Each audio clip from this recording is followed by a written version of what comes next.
Hello and welcome everybody to this week's edition of the Travel Coffee Break. I'm Alistair Mackenzie, and this week I've got one, actually as I speak, two guests joining me. Vivian McCarthy is my primary guest today. He's from a well-known overland tour specialist, Acacia Africa, and I was hesitating there because I know you're certainly a director, but I wanted to say founder. Is that right, Viv? Not quite, no. I came in at a fairly early stage, but it was founded by one or two people a year or two before I started. Okay, and just popping into the screen now is Oliver Grabwell, who many people will know used to run the Travel Bloggers Unite conference and now runs the Wonder Conference. And Oliver just literally a few minutes ago pinged me and said, "Oh, I used to sell Acacia Africa." So I know all about it. I think that's what you were saying, wasn't it, Ollie? Can I join in? Yeah, this is essentially what I was saying. Sorry, I'm just fighting Google Toolbox. Hang on. All right, not to worry. We'll get on with it. There we go. All right.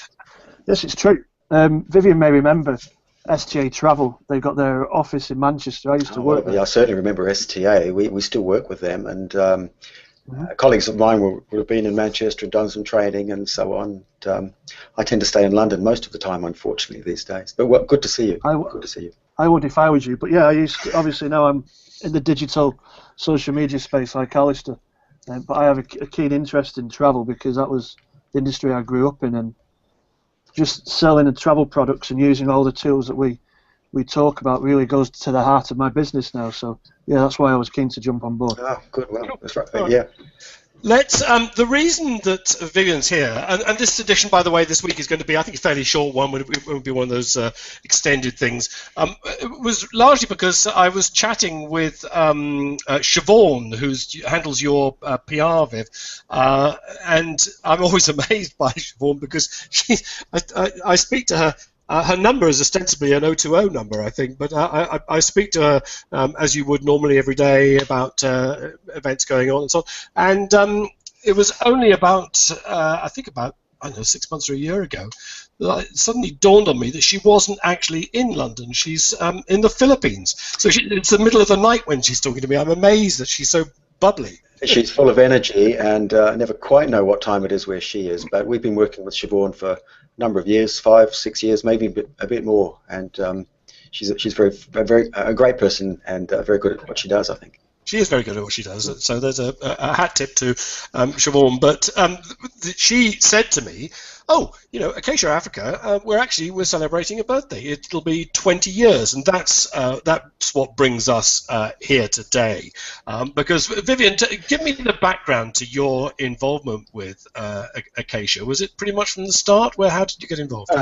Yes, I went to Africa initially in the mid to late 1980s, initially as a passenger on a trans-African trip, and that was 5 or 6 months, and got back to London the following year after travelling on a bit, and going back to an old job in travel and being involved in promotions and doing, in those days, transparency, slide evenings, doing promotions, and it was in Africa one night, and I just realised that I had to be back there, and luckily for me, I managed to persuade the owner of the company to give me a job, and that was in 1987. Wow! And so I've been either working in Africa or with it since then. So only shortly, if it's 20 years, that's only 2 years after it started, and at that time it wasn't exclusive to Africa, was it? Because I think they used to run at that time double-decker buses, didn't they?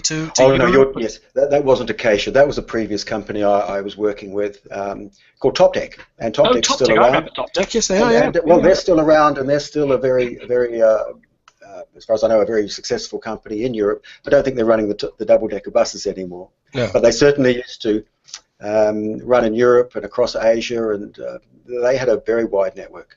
Yeah. Okay, so Acacia Africa were always what it said on the tin, were Africa only. Pretty much. That's something we specialised and felt that whilst we didn't have anything outside of Africa to offer customers or returning customers, what we were saying really is that we were specialists in that destination, and we've tried very hard to develop that. And in those days, it was quite different. The setup was quite different to the way it is now, because apart from anything else, I think you used to actually do tours all the way from London down to right down to South Africa, didn't you? Oh yes, oh yeah. Well, in the time, I would say in the late 1980s, early 90s, when overlanding Africa was, I wouldn't say in its infancy, because it had been going for some while before then, but certainly was in its early stages. Yes, the most popular trips for us were London to Nairobi, which typically was 4 months, 5 months, and then with an extension of perhaps another month or so from Nairobi down to South Africa. But it became difficult going into South Africa, perhaps for understandable reasons. So tended to be Zimbabwe or Botswana we would stop. But yeah, most people who booked with us were travelling long haul, shall we say, 4 or 5 months, and it was a very different scene, completely different. And that's really what's changed, because people don't really have that amount of time anymore, or do they? I mean, is it that your, I don't know what you call them, guests, I suppose would be the right words rather than passengers, clients. Have they changed? I mean, the people who were able to take a couple of months off, essentially, are not the ones that you're now working with. I think perhaps partly that's true, that there are people who back in the early days would take 3, 4, 5 months off work completely and go on this long expedition. It's fallen away somewhat with economy and with the industry moving on. Has become a little more problematic on that central and West Africa route, that where we had, I think, a window of opportunity where operators started. I think these days it's that some of that opportunity is gone in terms of operationally, and our clients tend to have less time. I think slightly higher expectations, tend to know a little more about what they want. I think that's something that I would say. Yes, because they can Google it. They can see it online. They can see the photographs and everything else. So they got a pretty good idea. But that changing landscape, and I'm thinking politically changing landscape, is something that throughout these last 20 years you've had to be very adept at, fleet of foot with, because places suddenly become open up and other places close down.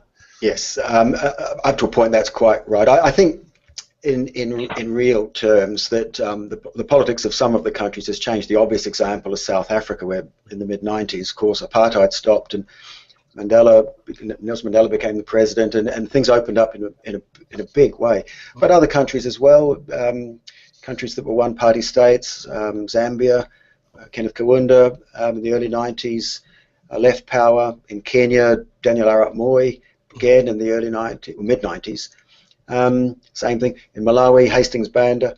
These places changed, but as far as the overland industry was concerned, by and large, it was left that went on, and we were able to go through anyway, because we weren't there hurting anybody. We were very low profile, and low numbers, and so largely those changes happened, and we carried on. They've generally been changes for the better, in my opinion. There's been other countries, if you like, in Central Africa. If you take what we used to call Zaire, which had as I'm sure you know, a long-standing dictator for many, many years, finally overthrown or died.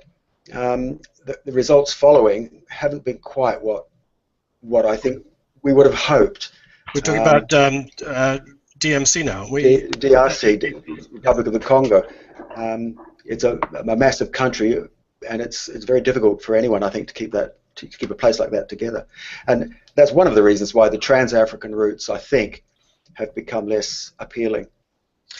It is though true that because you're not unlike people who have infrastructure in place, and I'm thinking of airlines in particular, but anybody who, for example, is tied to railways and to accommodation, to fixed accommodation. When you've bought in advance lots of product in a particular country, you don't have that. The great advantage with overland is that you can actually change itineraries very quickly. In fact, you can even change itineraries if you needed to, halfway through a tour. Oh yeah, yeah. I mean, in the old days, sorry if I use that phrase, it was a lot of discretion was left to the tour leaders because communications simply weren't there. You couldn't be in touch with your vehicles every day. It just simply couldn't be done. These days, of course, a lot of that's improved, and we are much more direct control. But there's still an element of surprise, an element of discretion, and authority goes to the leaders to make those decisions where and when necessary. It's not common, I have to say, but yes, we're almost fully self-contained, able to move, change our itinerary pretty much on a daily basis if we need to.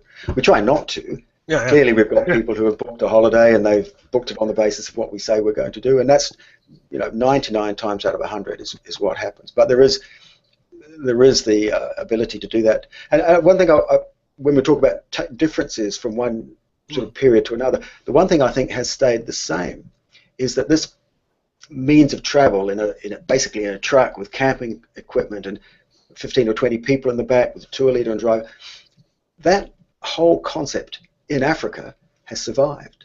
Yes. Whereas in some of the other continents, I can't speak with authority about Asia or South America, but my belief is it's moved on in those continents. Whereas Africa, you can still get that on the ground, I call it grassroots experience about traveling and camping and sometimes having to put up with things that don't go right and all of that. To me, that's the appeal. Over the 20 years, how has the physical and, to that matter, I suppose the brochure in effect changed? In other words, from where you were in 1987, how I'm assuming the frequency has increased. The number of trips you were before you might have been operating, I don't know, 10 trips a year. You'd be operating now, I don't know, 20 or something like that. And how's that been reflected in the fleet? In other words, all those trucks. Do you have double the number of trucks? Or yeah, no, the fleet and the planning of our traffic, if you like, has changed and developed and become pretty well planned now. It's because we focus on East and Southern Africa, which is where most people want to go. It's got most of the animals and game parks and beaches and scenery, as well as the different peoples. And it enables us to plan our itineraries better to maximize what customers can see. Our vehicles are more easily maintained because we know exactly where they're going to be and we can plan things better than in previous times when, especially traveling Trans-Africa, where you're sending groups down there. One set of crew, for example, might do 2, maybe 3 trips in a year if they're busy. Whereas for our crew these days, who I must say are much better than we ever were, are much more familiar. How so?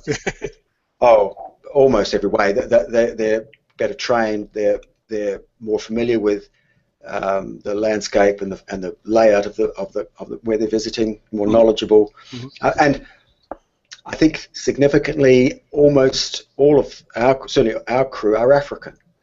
Yeah. Go back 20 years, 25 years. I'm from New Zealand, lived in England for some years. Many of my colleagues in those days were British or European or Australian down there. Whereas these days, as I say, all but I think 1 or 2 of our crew are either from Zimbabwe or Kenya or South Africa.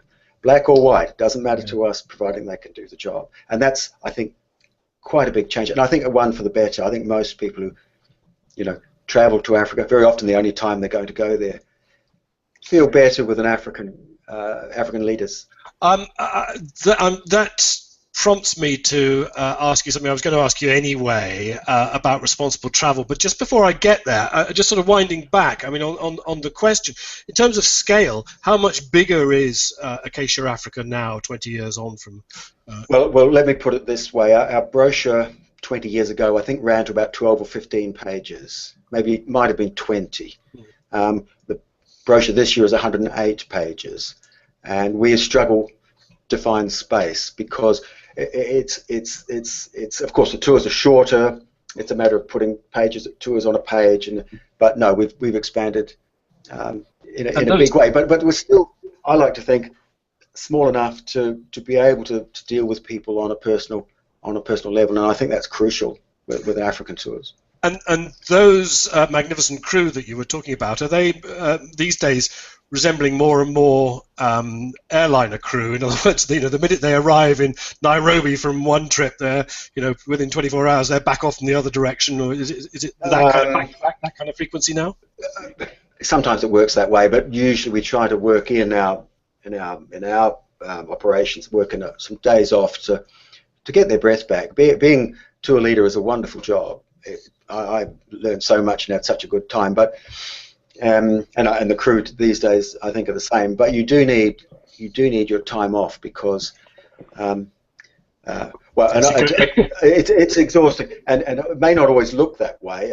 An old tour leader colleague of mine said to me years ago, he said, for me, the ultimate in when I'm doing my job best is when my passengers don't see me do a thing, because I've got it all sorted and they don't see it. Yeah. I was never able to get that good. No, I think that's probably right, because it's actually even then, when it looks seamless and everything else, the fact is that you're still carrying that responsibility. You're on duty 24 hours a day, so to have some time off is it's very important. And apart from anything about just being able to put your feet up and have a breather, we notice it in their health, and we also notice it in feedback forms that people do. If we push crew too hard, which we certainly don't do if we can help it, but occasionally we notice people getting tired, tends to come out in feedbacks, and so it should. Yeah. And it allows that allows us to take action, and that's one thing also that's helpful today.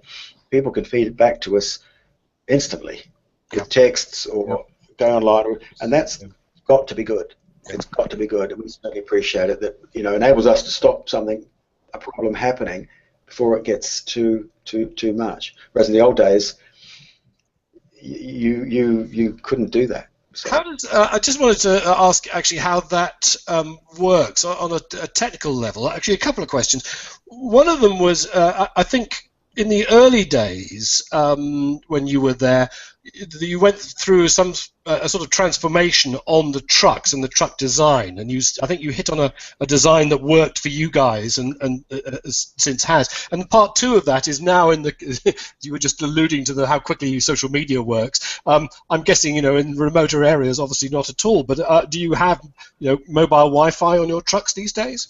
Yeah, we hit on design early on that would seem to be simple, but like a lot of things, it's only simple once you see it. Where the seating would be a mixture of social seating, forward-facing, not in the old days, if you may remember, typically people sat inward-facing. We got away with that, and also we had lockers, so that on an overland vehicle, rather than living out of your backpack and having to drag your pack off the vehicle every night when you put the tent up, you have a locker. You put your pack in there, or you unpack and put your stuff in the locker. Put a lock on it if you wish, and that kept the truck clean, and that becomes important on any trip more than a few days. It's nice to have things in order, things don't get lost, and it's altogether a much better plan. And we have charging points, and we have music and all the rest of it. Mobile Wi-Fi, not yet. In a way, I'm in two minds about whether it's a good thing or not, but it probably is coming, but not just yet. Viv, your camera's just zoomed right in, so I've now got I'll show you, I've got a perfect shot of your forehead right now. Oh, wonderful. Just suddenly, was it auto zoom or something? Did you hit a button? I'm not aware that I did that. I'm trying to think. I was trying to think, how would I do that? I'm not sure I could. I don't know. Is it something still on like that? Yeah, it is. Something on your Just a minute. Hang on a second. I'll try and change it. the webcam setting. Yes, Or just a minute. Alistair, you keep asking other questions. I was going to ask. Oh, brilliant. Okay, you're back. You're back at the right size. Well done. Sorry, Ollie. Yes, I was getting ahead of you there, but yeah, I was interested in that thing. Actually, speaking of questions to ask, let me introduce Ron Marder, who is currently in Las Vegas, and Ron. Let me select this first question here. Ron is saying, for a local slow traveller, what would you recommend for somebody visiting South Africa's Western Cape Province and Mosul Bay in particular? And I know why Ron's asking that question. It's because Martin Hatchell is a regular hangout in responsible tourism hangouts, and he lives in Mosul Bay and is always promoting it as a responsible tourism thing. So that's the twist in the question. But are these areas that you're familiar with, Viv? I've travelled up there a little bit. I personally like it as you drive north from Cape Town. The desert kind of unfolds. The landscape gets drier and drier, and I personally prefer it up a little bit up. Once into Namibia, of course, it's spectacular, but up around places like Springbok, which is up in the northwest Cape, and that sort of remote area. That's my personal preference, and that's the area I think I'd enjoy it. But it depends how Ron's travelling. If he's on his own and hitching or trying to arrange local transport, it may be a bit slower than he plans to arrange vehicles. But that will be the area for me. For me, that's what Africa gives: that space and physical beauty. And for you guys, because I think, am I right in thinking that nearly all of your tours, your overland tours, do cross some frontier somewhere, or any of them actually any of them remain in country? I mean, do you have tours just in South Africa, for example? We have what we call our overland tours, which are camping overland tours, do tend to all be trans-frontier. But we have another set of programs we call small groups, yes, yeah, which some of those are trans-country as well, but some of those stay within Botswana or within South Africa or Zimbabwe or Kenya. So yeah, but the overland trips, as you know, the trucks and the camping, that's I'm thinking now aloud, but they tend to be all multi-country. And what is that? The other product called? You call them small groups, or we have small groups. And the idea there is to take the idea of overlanding, but make the groups smaller. So typically maximum 12. And we found that it tended to work better if you raise the accommodations. So most of them are not camping; they're accommodated. And we think it works better. Operationally, works better. People like it when they get there. And they're shorter trips, so camping is great, but sometimes it takes 2 or 3 days to get used to it. Yeah. Or if you're on a week's trip, that could be half of it. So the small groups work better when they're accommodated, we feel. I mentioned earlier on responsible tourism. One of the great advantages of overland is that you're able to explore a country, so as it were, under the skin, and that must make it very easy for you to become involved with projects, because I think you do get involved with some. I remember Siobhan telling me about a rhino project that you were involved in. Yes, well, Save the Rhino is a charity that we support for the last 2 years as a corporate sponsor. We also are members of the East Africa Wildlife Society. And Green Pop in South Africa, which is a charity planting trees. But, you know, and that's all great and well worthwhile. But to me, overland passengers, they come in I like to say we come in at grassroots level. So our people will bargain for souvenirs at the local market. We'll be shopping in the local markets for food, rice, chicken, fruit, whatever it is, because we need it.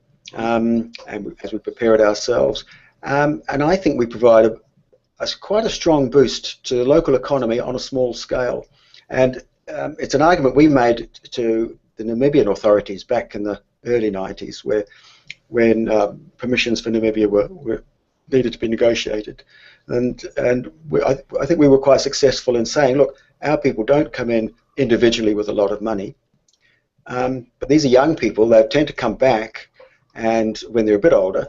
But even now, when we come in with a group of 20 people, we're spending money at the local shops and stores and markets, and that's, I think, of value.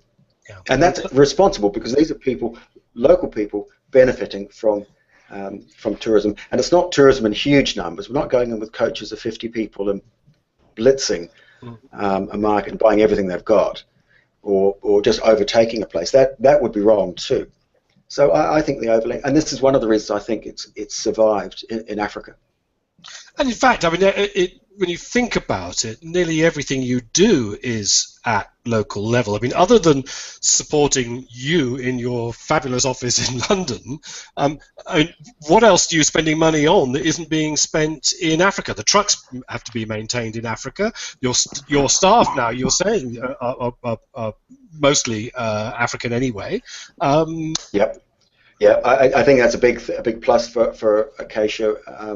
We don't make a big deal of it in marketing, but we certainly, I think clients see it when they're on a trip.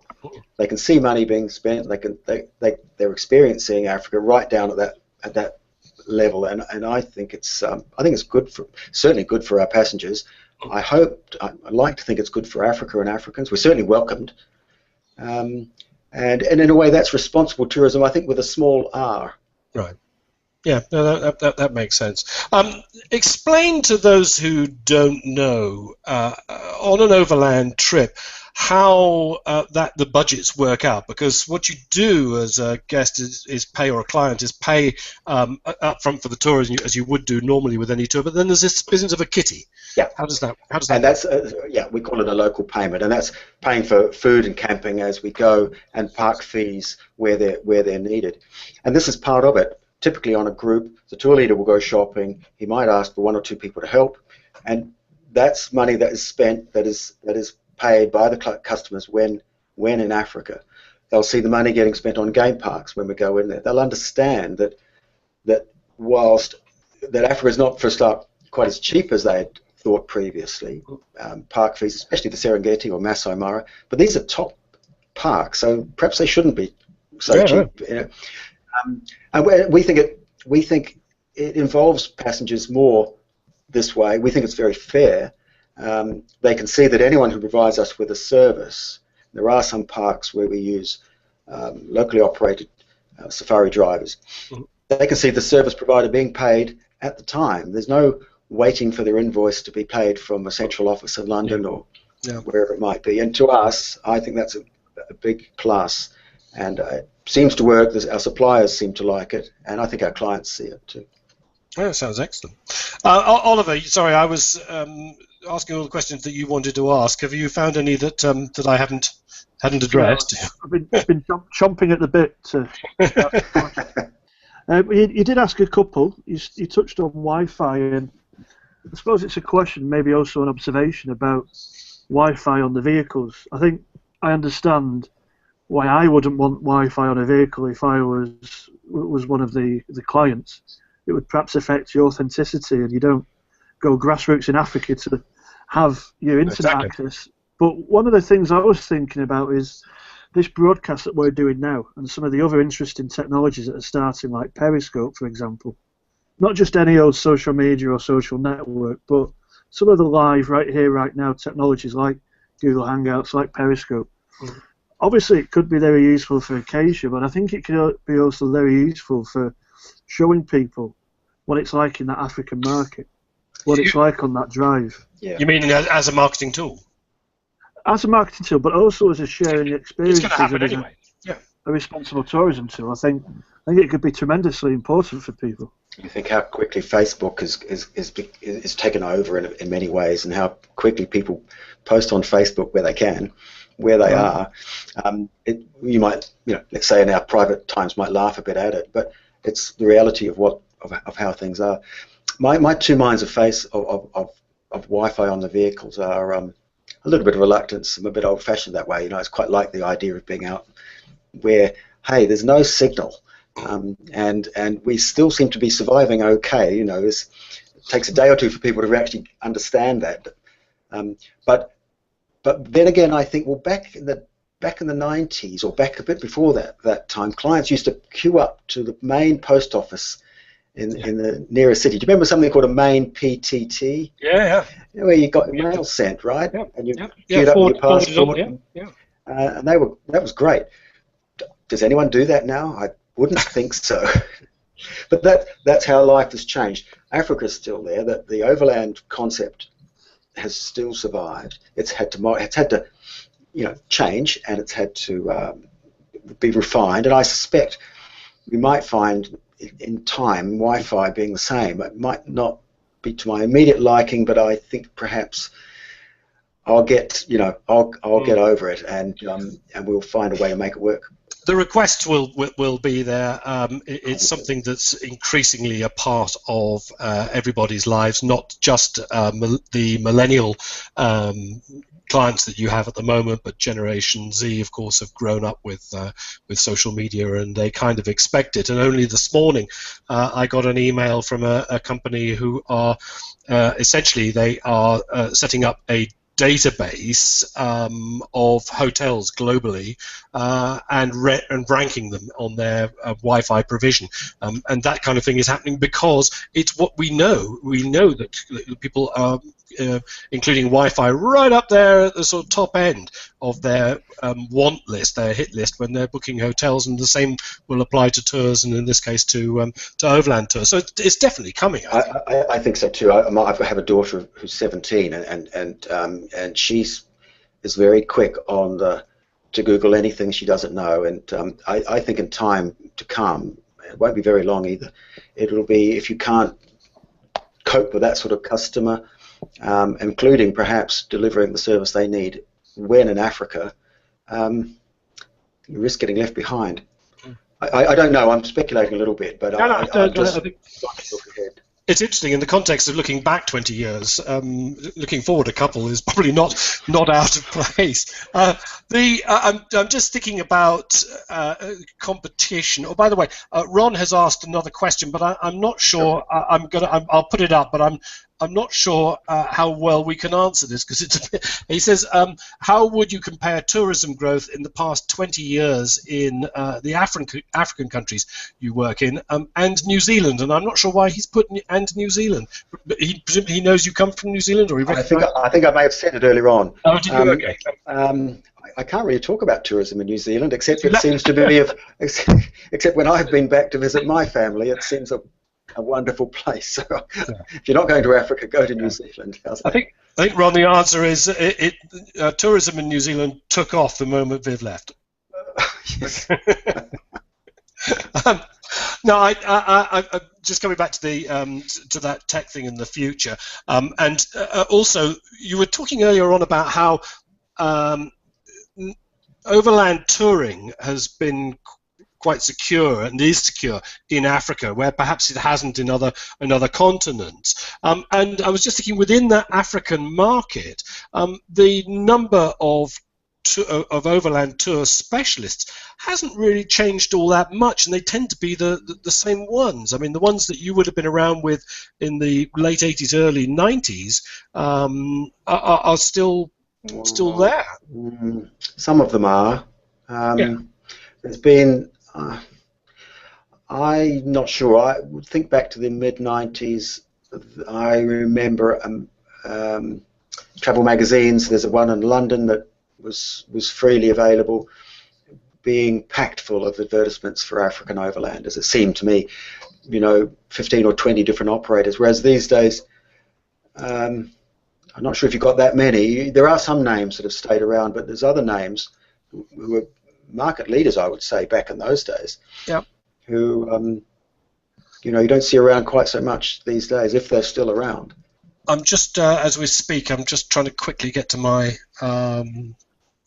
my own site and just have a quick. Dragoman, obviously, Exodus. Yeah, Oasis. Well, Exodus, I don't think do the African overland trips as they used to. I don't think they No, do lots of different things. yeah, they've kind of expanded their thing, haven't they? They I think pulled out of the overland side of things. Yes, you're right. Actually, there's looking at it, there's not as many as I remember. Maybe I was, yeah. There's been one or two names which certainly I can remember, who you don't see these days. Africa Overland, I think, was one. Well, I'm thinking of. Remember Gerber? Oh, Gerber, yes. Yeah, they were great. They were. I mean, I remember them as an agent, and they were very strong and had a wonderful brochure. Yeah, I'm sorry, I didn't really mean to dwell on your competitors, but I was reminded that last time we were talking in a hangout about overland tours, we were talking. We touched on the thing that a lot of these routes and a lot of those companies tend to go along the same places, and so quite often you will actually meet up with other overlanders and other trucks in locations. And I was asking, well, how do you all kind of form your own little campsite and steer well clear of each other, or do you get together? And the answer is apparently everybody mucks in and gets together quite often. Well, in my experience, and certainly when I was running trips down there, you tended to mix. Well, you tended to keep your own campsite, you'd prepare your own food, and but it would be very common for people to socialise. Yeah. There was no staying away from them because they doing the same thing with the same interests, and across the board, not just for the clients but for the crew as well. I mean, why wouldn't you want to compare notes with your colleagues doing the same thing on the same route and who maybe just come? Crew certainly, crew definitely, but passengers too. I think it was natural that they can, consciously or unconsciously compare vehicles, ask where they've been, where they're going, and especially if they're coming in the other direction. Yes, yeah. And I think it's natural. I don't think anything wrong with it. We've heard it's a bit flooded up the road. Is it really? How bad is it? Well, those sorts of things, yes. Certainly, crew would swap notes. At least in my experience, they would, and I would certainly encourage to do the same. I mean, there's no sense in walking into trouble if a road block or a muddy patch if you can avoid it, unless you actually want to get stuck. After romance, not. Let's wrap up on best experiences and best places. For you, I mean, you've seen quite a few. What are your favourites, and what are the ones that you would most hope that people get to see? I know somebody who's just starting at the booking process. Where would you steer them? Well, I have a soft spot for East Africa and Kenya, especially, and it's had a hard time in recent year or so, Kenya. But for me, it's got a very soft spot for the place. I love the Masai Mara; it's my favourite park at any time of the year. And I like particularly being at altitude. So you can go to the Aberdare Mountains in Kenya. You can be nearly 3,000 meters. Well, that's 10,000 feet, but you're on the equator, so you don't. It's refreshingly cool. Yeah. Places in northern Malawi are like that. Mosquito-free. Mosquito-free. Cool at night. You can sleep. Yeah. So that would be one place that I always remembered. I always like the desert. And for me personally, and that was either going across the Sahara or where you're in the desert for 2 weeks or so, or in Namibia. And Namibia is a stunningly beautiful place. So, for me, I like that fresh outdoor feel, which Namibia is particularly good for. Excellent. Let's hope there's much more of it to come. Although the Sahara may be slightly off the map at the moment, or chunks of it. But either way, yeah. Let's hope there's many more. Ollie, you haven't been on an overland, have you? You've just sold them, I think, in the past. I used to just sell them as an agent, and I think why I was curious to jump on board was to find out, because it was actually 2008 when I last sold Acacia, which is quite a while ago now. But now, I suppose, to the space that we both work in, Alistair, I'm just interested to see how a really authentic experience like overland travel in Africa is going to be impacted by technology. And I have a particular keen academic, because I studied tourism at university, and also personal interest in the effect of improvements modern day on authenticity and how it's diluted. And I don't think it's a particular Acacia problem. I think it's a particular life problem that society's got to deal with. Yes, it's a fair point. I think it's not where someone who's been there 20 years ago and goes there today might think that it's not the same as it was. And it may not be in some respects, but what they tend to forget when you're thinking back 10, 20 years, you tend to forget the difficult things and only remember the good things, and even the challenges back then suddenly now have adopt a rosier glow, I think.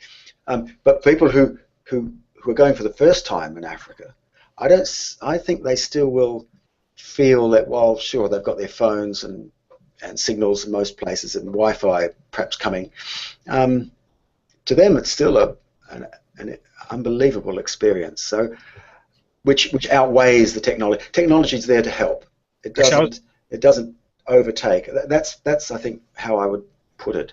I was saying we'll wrap it up there, but it does actually inspire one last question, and that's on the matter of client retention, because you've talked a couple of times about new people coming to Africa for the first time, and particularly on the overland trips, you'll tend to have quite a young demographic, and I'm wondering now, you must have clients, like every ATO company, you will have client loyalty, the people who think Acacia should do the best tours in the world and will want to come back and back again. And I'm wondering have they migrated now onto some of the, as they got older, into some of the, the kind of the softer experiences in small groups? Yeah, we have found that.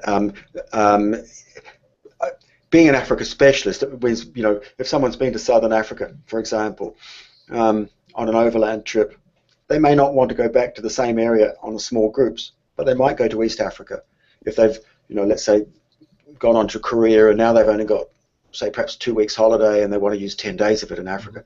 So small groups tends to work. And yeah, if they've had a good experience with us, we certainly hope they would come back with us, or at least talk to us before they decide. And that does happen.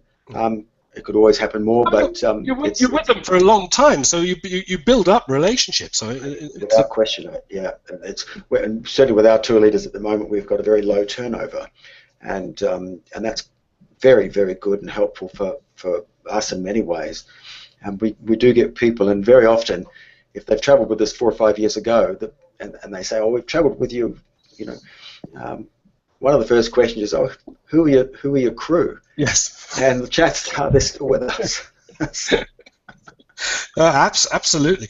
But does this, sorry, I'm extending it on, but does this lead you into a cul-de-sac? And by that I mean, and I can think of another ATO company who are in exactly this position, I can think of others who are also sort of in that position. You are Acacia Africa. So when you have those clients who work with you, who've enjoyed being with you and all this, at some point they're going to come back to you and go, well, do you go anywhere else? And the classic example is a company called Himalayan Kingdoms, who were fantastic, had a really loyal clientele, and they kept on coming back and saying, well, do you go anywhere else? You go to the Andes, perhaps? And eventually they had to change their name. They had to become Mountain Kingdoms because they were just they were into a cul-de-sac. And there are others I can think of that have the same problem because they've denoted their limitations in their name. Are you going to have to change your name? Well, I don't think we'll be changing our name in any hurry. But the point about having only a limited number of further options to offer customers is a good point.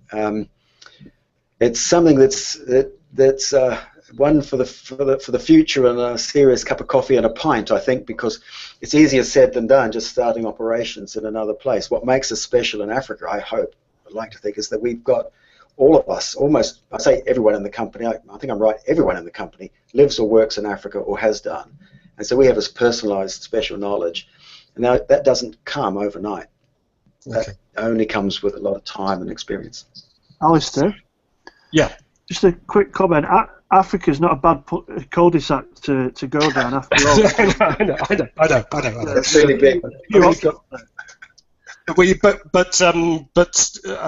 okay. We've had 20 years of Acacia Africa. Maybe there's Acacia Argentina or Acacia Australia round the corner. You heard it here first, folks. Okay.